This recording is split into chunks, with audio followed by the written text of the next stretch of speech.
اعوذ باللہ من الشیطان الرجیم بسم اللہ الرحمن الرحیم۔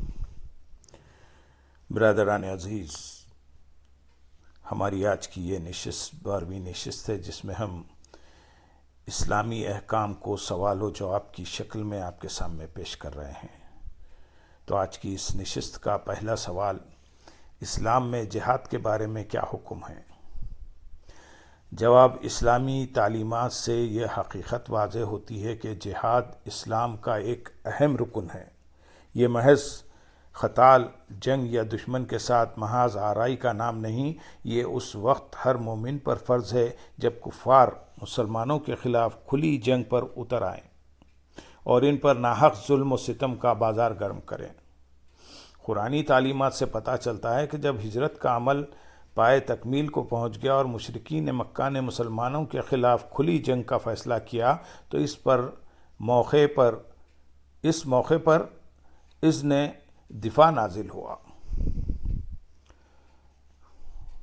سورۃ الحج آیت نمبر 39 اور 40 میں ارشاد باری تعالیٰ ہے، ان لوگوں کو جہاد کی اجازت دے دی گئی ہے جن سے ناحق جنگ کی جا رہی ہے اور اس وجہ سے کہ ان پر ظلم کیا گیا، اور بے شک اللہ ان مظلوموں کی مدد پر بڑا قادر ہے۔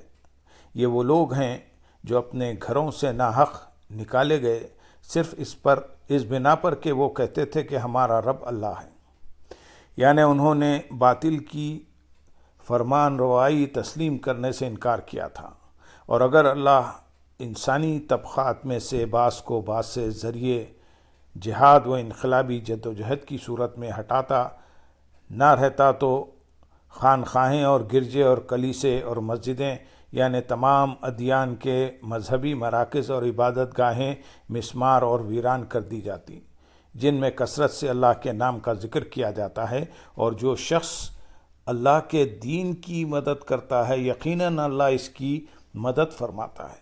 بے شک اللہ ضرور بڑی قوت والا سب پر غالب ہے۔ گویا حق اور باطل کے تضاد و تصادم کے انقلابی عمل سے ہی حق کی بقا ممکن ہے۔ اس آیت کریمہ کے مطابق مسلمانوں کے لیے لڑنا اس لیے حلال کیا گیا کہ ان پر ظلم و ستم کیا گیا، انہیں بے گھر اور بے وطن کیا گیا جبکہ ان کا کوئی قصور نہ تھا۔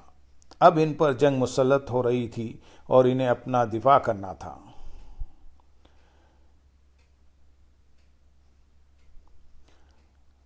اس میں حملہ آور ہو کر تلوار اٹھانے کا اذن نہیں بلکہ دفاع کی جدوجہد کا اذن ہے تاکہ عبادت گاہیں محفوظ رہیں اور ہر کوئی پرامن ماحول میں اپنے اپنے دین پر عمل جاری رکھ سکے۔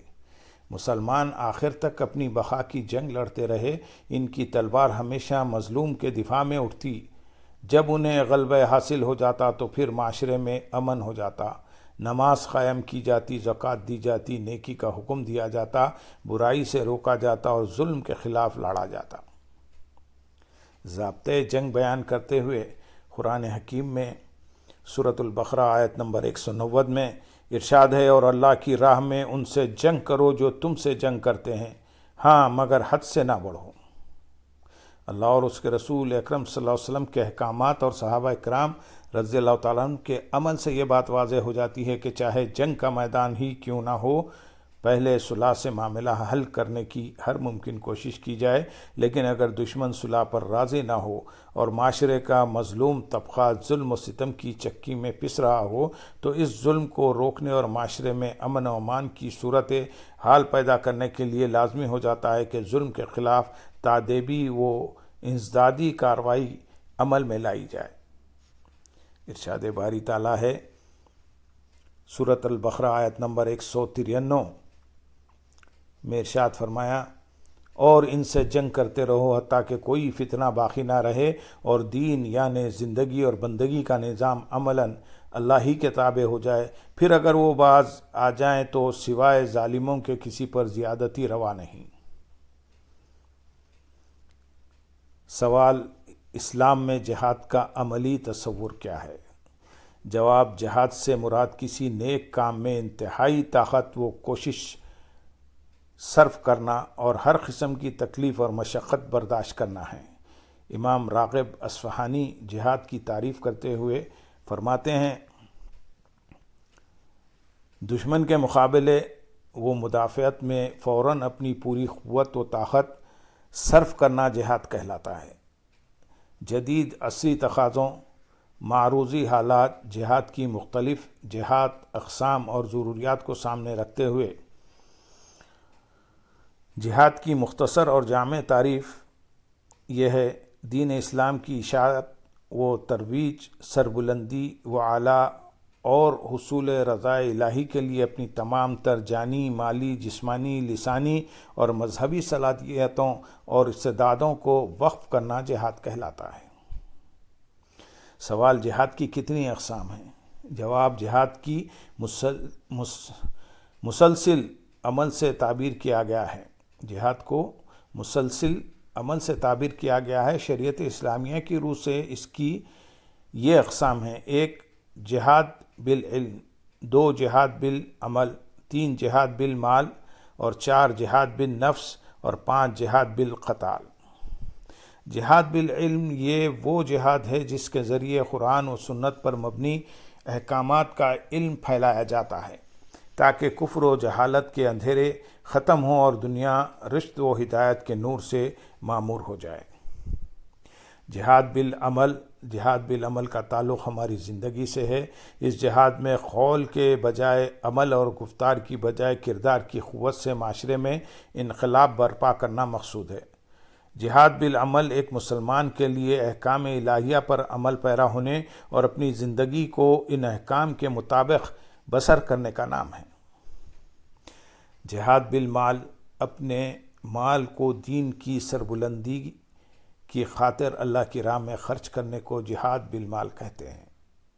جہاد بالنفس بندہ مومن کے لیے نفسانی خواہشات سے مسلسل اور صبر آزما جنگ کا نام ہے۔ یہ وہ مسلسل عمل ہے جو انسان کی پوری زندگی کے ایک ایک لمحے پر محیط ہے۔ شیطان براہ راست انسان پر حملہ ور ہوتا ہے۔ اگر نفس کو مطیع کر لیا جائے اور اس کا تزکیہ ہو جائے تو انسان شیطانی وسوسوں سے محفوظ رہ سکتا ہے۔ جہاد بالقتل، یہ جہاد میدان جنگ میں کافروں اور دین کے دشمنوں کے خلاف اس وقت صف آرا ہونے کا نام ہے جب دشمن سے آپ کی جان، مال یا آپ کے ملک کی سرحدیں خطرے میں ہوں۔ اگر کوئی کفر کے خلاف جنگ کرتا ہوا مارا جائے تو قرآن کے فرمان کے مطابق اسے مردہ نہ کہا جائے بلکہ حقیقت میں وہ زندہ ہے۔ قرآن حکیم سورۃ البقرہ آیت نمبر 154 میں ارشاد باری تعالیٰ ہے: اور جو لوگ اللہ کی راہ میں مارے جائیں انہیں مت کہا کرو کہ یہ مردہ ہیں، اور وہ مردہ نہیں بلکہ زندہ ہیں، لیکن تمہیں ان کی زندگی کا شعور نہیں۔ سوال: تصوف سے کیا مراد ہے؟ جواب: تصوف کو قرآنی اصطلاح میں تزکیہ نفس اور حدیث کی اصطلاح میں احسان کہتے ہیں۔ تصوف صرف روحانی باطنی کیفیات اور روحانی اقدار و اطوار کا مجموعہ ہی نہیں بلکہ علمی، فکری، عملی، معاشرتی اور تہذیبی و عمرانی تمام جہتوں میں اخلاص و احسان کا نام تصوف ہے۔ ائمہ تصوف نے اپنے تمام معتقدات، تصورات اور معمولات کی بنیاد قرآن و سنت کو ٹھہرایا ہے۔ حضرت جنید بغدادی رحمۃ اللہ علیہ فرماتے ہیں: راہ تصوف صرف وہی پا سکتا ہے جس کے دائیں ہاتھ میں قرآن حکیم اور بائیں ہاتھ میں سنت رسول صلی اللہ علیہ وسلم ہو اور وہ ان دونوں چراغوں کی روشنی میں راستہ طے کرے تاکہ نہ شک و شبے کے گڑھوں میں گرے اور نہ ہی بدعت کے اندھیروں میں پھنسے۔ حضرت داتا گنج بخش علی حجویری رحمۃ اللہ علیہ نے اپنی شہر آفاق تصنیف کشف المحجوب میں شیخ خضری رحمۃ اللہ علیہ کا یہ قول نقل کیا ہے: باطن کو مخالفت حق کی کدورت اور سیاہی سے پاک و صاف کر دینے کا نام تصوف ہے۔ سوال: رہبانیت کسے کہتے ہیں؟ اسلام میں اس کا کیا حکم ہے؟ جواب: رہبانیت سے مراد بے رغبتی اور کنارہ کشی ہے۔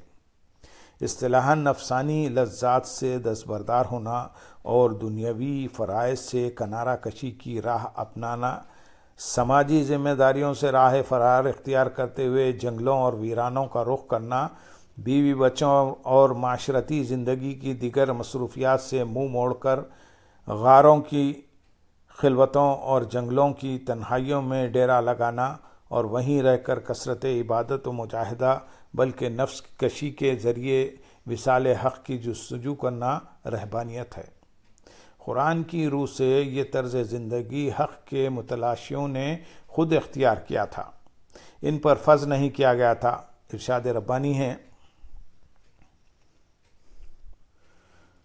سورۃ الحدید آیت نمبر 27 میں،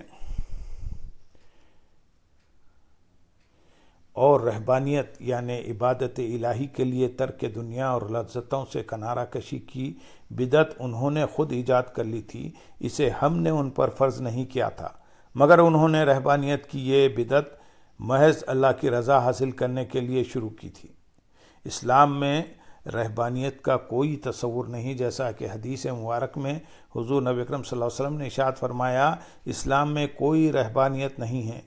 آپ صلی اللہ علیہ وسلم کا ارشاد گرامی زبان حال سے پکار کر پوری امت کو یہ درس دے رہا ہے کہ اسلام جیسا مکمل اور جامع نظام حیات مل جانے کے بعد اس کے پیروکاروں کو رہبانیت جیسی بے جا مشقتوں کو برداشت کرنے کی ضرورت نہیں ہے، بلکہ وہ کتاب و سنت کی اتباع کے ذریعے اس دنیا میں رہ کر کاروبار زندگی کی ذمہ داریاں نبھاتے ہوئے قرب الہی کی منزل پا سکتے ہیں۔ ارشاد باری تعالیٰ ہے سورۃ النور آیت نمبر 37 میں، اللہ کے اس نور کے حامل وہی مردان الہ ہیں جنہیں تجارت اور خرید و فروخت نہ اللہ کی یاد سے غافل کرتی ہے اور نہ نماز قائم کرنے سے اور نہ زکوٰۃ ادا کرنے سے، بلکہ دنیاوی فرائض کی ادائیگی کے دوران بھی وہ ہمہ وقت اس دن سے ڈرتے رہتے ہیں جس میں خوف کے باعث دل اور آنکھیں سب الٹ پلٹ ہو جائیں گی۔